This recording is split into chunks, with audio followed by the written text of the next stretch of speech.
श्री ज्ञानदेव पंढरीनाथ भगवान की जय, ज्ञानेश्वर महाराज की जय।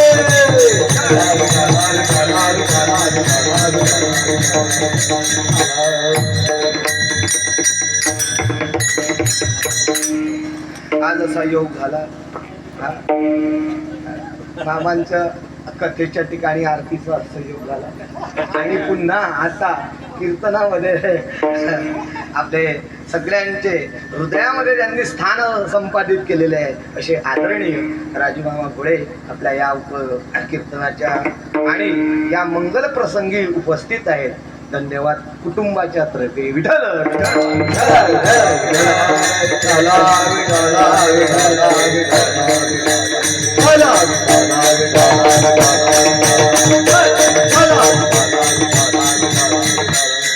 असो असा मंगल प्रसंग या ठिकाणी आहे. महाराज सबंध परिवार या निमित्ताने काकांच्या अमृत वर्षाच्या निमित्ताने एकत्रित झालेला आहे.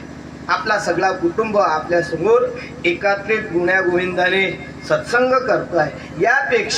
यापेक्षा प्रपंचामध्ये गृहस्थाश्रमामध्ये वेगळं सुख नाही महाराज. हे सुख आहे. विठ्ठल विठ्ठल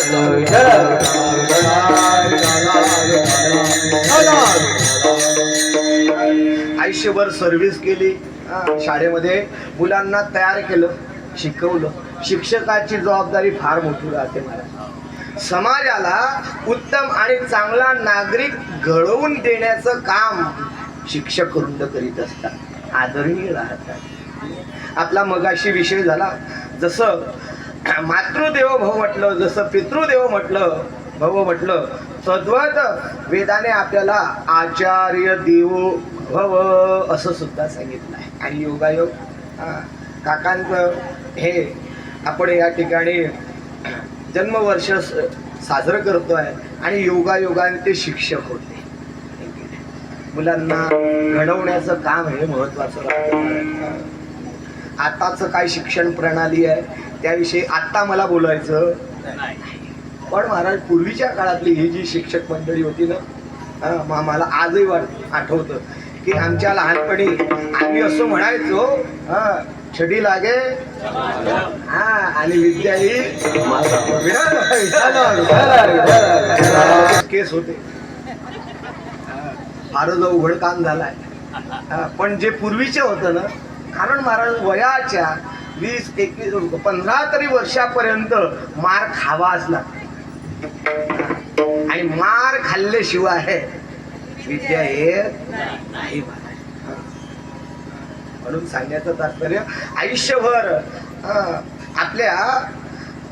आपल्या असलेल्या ड्युटीला, आपल्या कर्तव्याला ईश्वरी पूजेचं स्वरूप मानून त्यांनी आयुष्य कंठित केलं. म्हणून हा आनंदाचा दिवस त्यांच्या आयुष्यामध्ये हा जाणलेला आहे. हे फार महत्वाचं आहे.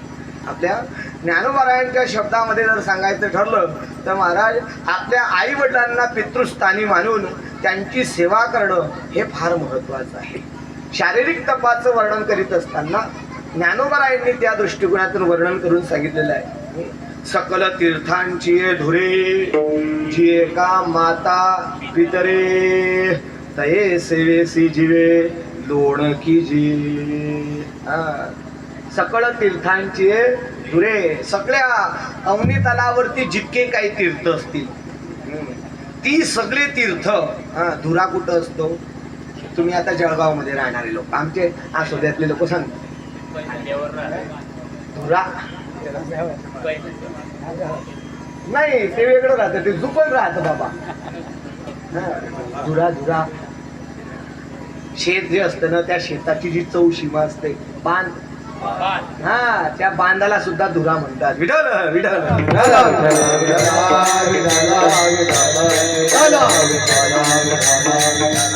त्या धुराच्या आत ते जमिनीचं क्षेत्र राहतं. तसं जगतामध्ये जेवढी असलेली ती तीर्थ आहेत सगळी, ती सगळी तीर्थ जर एक समान चेहरेकडून आपल्या हातून घडावी असं वाटत असेल तर ती सगळी तीर्थ माता आणि पित्या यांच्या चरणाजवळ राहतात.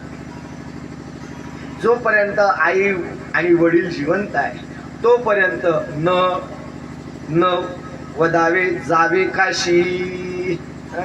काशीला जाण्याची गरज नाही महाराज, त्यांच्या चरणाजवळच काशी आहे. म्हणून त्यांच्याद्वारा त्यांची सेवा आपल्या हातून घडणं हे फार महत्वाचं आहे. तेच गृहस्थाश्रमातलं हे आद्य कर्तव्य आहे महाराज. त्यांच्यामध्ये जे आपल्या हातून कष्ट घडतात ते शारीरिक तपामध्ये गणले जातात.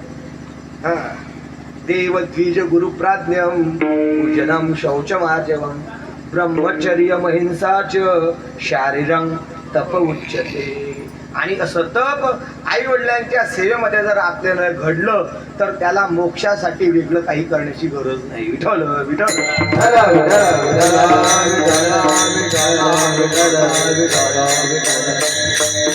त्यामध्येच महाराज त्याचं जीवन हे व्यतीत होत असतं. आणि अशी भारतीय संस्कृतीची ही शिकवण असल्या कारणाने त्या शिकवणीला अनुसरून या ठिकाणी या कार्यक्रमाचं आयोजन या चौधरी परिवाराच्या माध्यमातून करण्यात आलेलं आहे. ज्यांच्या मुखारविंदातून आपण पवित्र असलेली भगवंताची अमृत मधुर असलेली कथा श्रवण करीत आहात अशा आमच्या डिंपलताई आसोदेकर यांच्या मुखारविंदातून आपण या ठिकाणी कथा श्रवण करीत आहात. आणि आजचा हा महत्त्वाचा दिवस आहे. त्या निमित्ताने ही कीर्तनाची असलेली सेवा आहे. आमचे श्रीराम भजनी मंडळ आसोदेकर मंडळी या ठिकाणी उपस्थित आहेत. आमचे आदरणीय असलेले दिलीप महाराज संहिता वाचन करत आहात. आणि आपण सर्व उपस्थित असलेले सर्व भाविकजन श्रोतृजन आपल्या सर्वांच्या चरणारविंदी अत्यंत विनम्र भावाने नतमस्तक होतो आणि या अभंगाचं काहीसं चिंतन करण्याचा प्रयत्न करतो.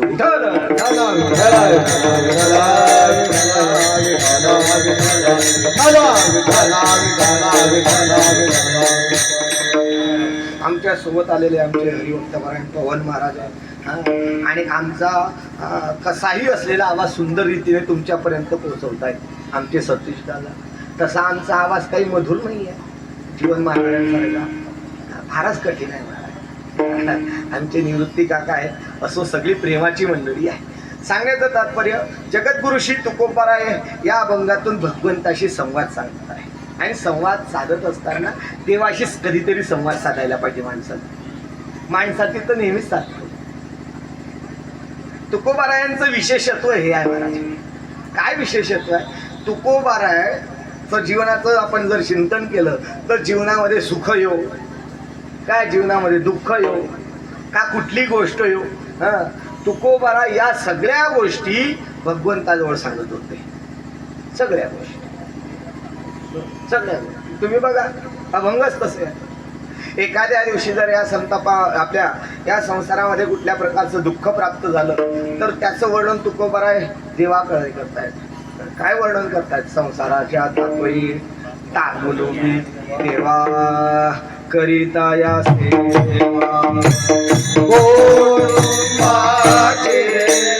करिता या सेवा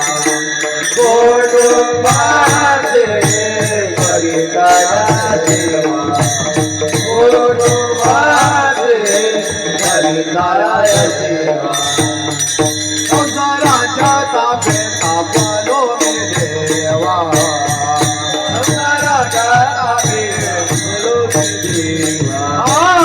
संसाराच्या ताब्यात आपलो देवा संसाराच्या ताब्यात आपलो देवा संसारा सेवा कुटुंबाचे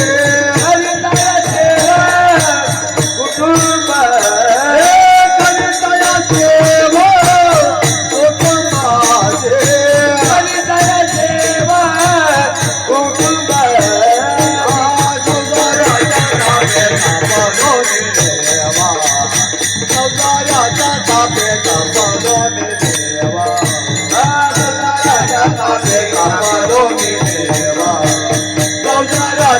तापे तापलो मी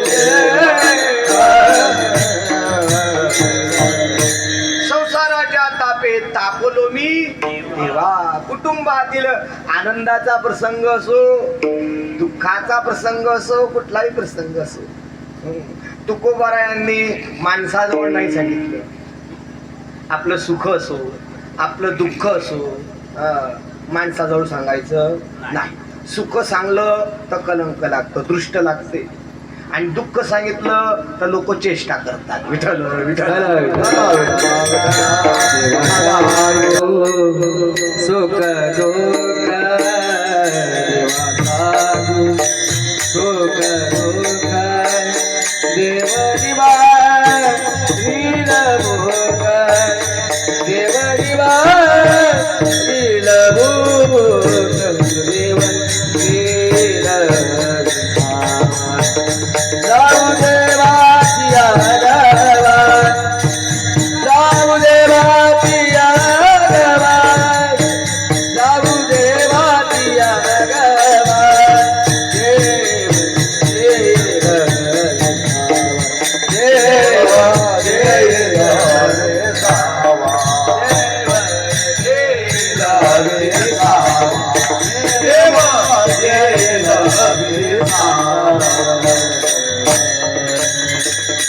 देवा सांगो सुख, देवा सांगो दुःख. देव निवारिल भूक जाऊ देवाची गावा.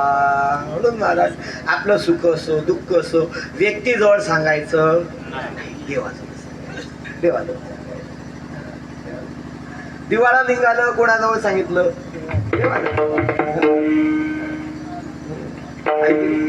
दिवाळा निघालं, बरे झाले देवा निघाले दिवाळे. आता दिवाळा निघणं सांगलाय का? पण देवाजवळ सांगतात असो. म्हणून अनेक सगळ्या गोष्टी देवाजवळ सांगत असताना एके दिवशी देवगत श्री तुकोबाराय आज एक वेगळा विषय देवाजवळ मांडतात. देवाला सांगतात, देवा हे बघा, मला आज अशी प्रसन्नता आहे, आज मी माझ्या दैवावरती असं मला अनुकूलता वाटते आहे की मला असं वाटतं कुठल्या तरी साधू पुरुषाची, कुठल्या तरी संत पुरुषाची माझ्या हातून सेवा करायला पाहिजे.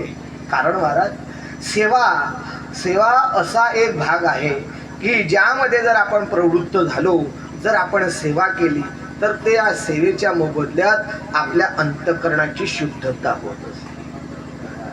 तेथ सेवा हा दारवंटा. गुरूंच्या घराचा दरवाजा आणि त्या दरवाजाचं उंबरट जर काय असेल तर तो आहे सेवा. तरी तनु मनु जीवे चरणासी लागावे, अगरबता करावे दास्य सकळ. तनु मनु जीवे चरणासी लागावे, त्या संतांच्या चरणावरती नतमस्तक व्हावं आणि आपलं शरीर त्यांच्या सेवेमध्ये समर्पित करावं.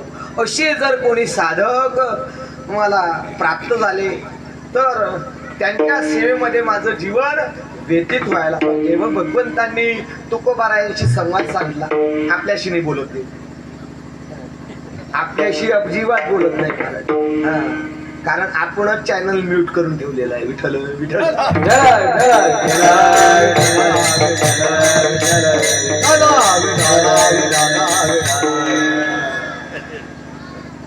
तुकोबारायांशी देव बोलत होते महाराज.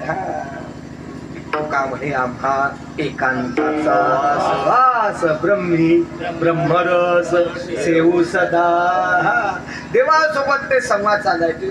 देवाशी संवाद साधत असताना अशी इच्छा तुकोबारायांनी देवाजवळ प्रगट केल्यानंतर देव म्हणू लागले, अरे अहो तुकोबाराय, ज्या संतांची तुम्हाला सेवा करायची आहे, ज्या संतांची तुम्हाला सेवा करावं असं वाटतं आणि तशी सेवा मिळाली तर तुम्ही म्हणतात तरी माझ्या दैवा मार नाही.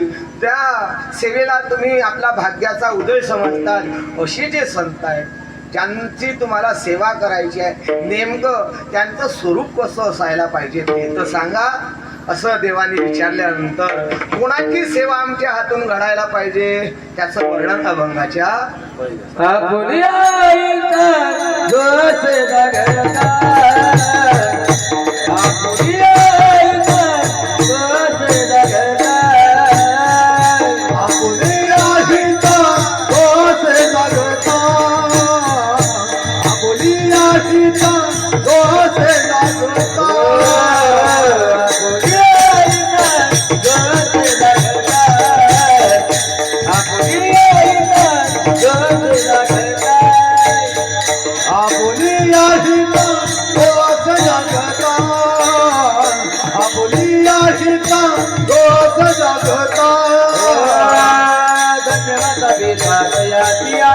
धन्यवाद बेटा तयाचिया धन्यवाद बेटा तयाचिया धन्यवाद बेटा तयाचिया धन्यवाद बेटा तयाचिया धन्यवाद बेटा तयाचिया धन्यवाद बेटा तयाचिया धन्यवाद बेटा तयाचिया पुत्र गोदी जैसा पुत्र गोदी जैसा कोणी कन्या पुत्र मोठीच साथी कोणी कन्या पुत्र मोठीच साथी कोणाची सेवा आपल्या हातून घडायला पाहिजे असं तुमच्या हातून घडायला पाहिजे असं विचारल्यानंतर देवाशी संवाद साधत असताना महाराज तुकोबाराय वर्णन करतात, देवा तुम्ही जर विचारत असाल तर कोणाची सेवा माझ्या हातून घडायला पाहिजे, तर त्याचं वर्णन करून सांगतात जे आपल्या हिताच्या विषयी जागृत आहे. आपल्या हिता जो असे जागता, हा जागृत आहे. ज्या अर्थी तुकोबाराय वर्णन करतात जो जागता असे, त्या अर्थी काही जागृत आहे आणि काही झोपलेली आहे. जो शब्द वापरला ना, हा प्रत्येक शब्द तोलून मापून आहे महाराज, आपल्यासारखं नाही. काजर भळी इकडे नाही या भरती आपलं माप कसं राहतं, आपल्या मापाला काही मापच नसतं. संतांचे शब्द तू कोणी घेतले मोती जैसे, एक एक शब्द महत्वाचा महाराज, एक एक धारवाडी काटा आहे. जो जागता असे, मग तो म्हणजे जे जागृत आहे, म्हणजे काही जागृत आहे आणि काही झोपलेले आहे. मी तुम्हाला प्रश्न विचारतो, आता बसले आहे म्हणून विचारतो, समोर बसले आहे म्हणून विचारतो, पण तुम्ही खुर्चीवरती बसले आहे म्हणून तुम्हाला प्रश्न विचारतो. आपण आपल्या हिताच्या ठिकाणी जागृत आहात का झोपलेले आहात? झोपलेले म्हणा. महाराज काय प्रश्न विचारता तुम्ही, तुमचं कीर्तन चालू आहे, आम्ही आमच्या उघड्या डोळ्यांनी पाहतोय, कानांनी ऐकतोय, एवढा हॅलोजन लावलेला आहे, माईक लावलेला आहे, आणि तुम्ही आम्हाला कसे काय म्हणतात झोपले आहे? मी कीर्तनात जागे का झोपे तो प्रश्न विचारला. मी प्रश्न काय विचारलाय, आपल्या हिताच्या ठिकाणी आपण जागे आहात का झोपलेले आहात? काहीच नाही, झोपलेले. कोण बनेगा करोडपती? आपण आपल्या हिताच्या ठिकाणी जागे आहेत का झोपलेले आहेत याचं उत्तर देण्यामध्ये आपण सगळे साशंक आहोत. त्याचं कारण असं आहे, की पहिल्यांदा ज्या हिताच्या विषयी आपण जागे आहेत का झोपलेले आहोत हे पाहण्याच्या अगोदर पहिल्यांदा हित कशाला म्हणतात, हित कशाला म्हणतात हे माहित पाहिजे ना. कशाला हित म्हणतात, हिताचं स्वरूप काय आहे? हित, जे हित आहे काय म्हणतात बाबा? हा तुका म्हणे हित होय तो व्यापार. त्याला काय फार सांगावे, बरोबर आहे ना? शिकवा, काय शिकव, हित होय तो व्यापार. पण कोणता व्यापार? कपाशीचा, मिरच्याचा, का दाना बाजारातला? मग कोणता व्यापार? कोणता व्यापार? कोणता व्यापार महाराज? तर तुकोबाराय त्या व्यापाराचं स्वरूप सांगतात. साठविला हरी जिही हृदय मंदिरी त्यांची सरली येर झाला. हा व्यापार जन्माला येण्याचा आणि हा जो व्यापार आहे येण्याचा आणि जाण्याचा, हा ज्याचा सफल झाला त्याने हित साधलं. हित कशाला म्हणतात तरी कळत नाही महाराज. तुम्ही म्हणणार आमच्या आई वडिलांनी आम्हाला शिकवलं, नोकरीवरती लावलं, उच्च पदावरती बसवलं, झालं आमचं हित. नाही, याला हित म्हटलं नाही जात. नाही महाराज. ज्या आई वडिलांच्या विषयी आपण समजतो की त्यांना आपलं हित कळतं म्हणून तर सांगतात. आई वडिलांचं आईचा दृष्टांत दिलाय महाराज तुकोबरायांनी. हिताच्या विषयीचा दृष्टांत कोणाचा दिला? आईचा दिलेला आहे. लेकुराचे हित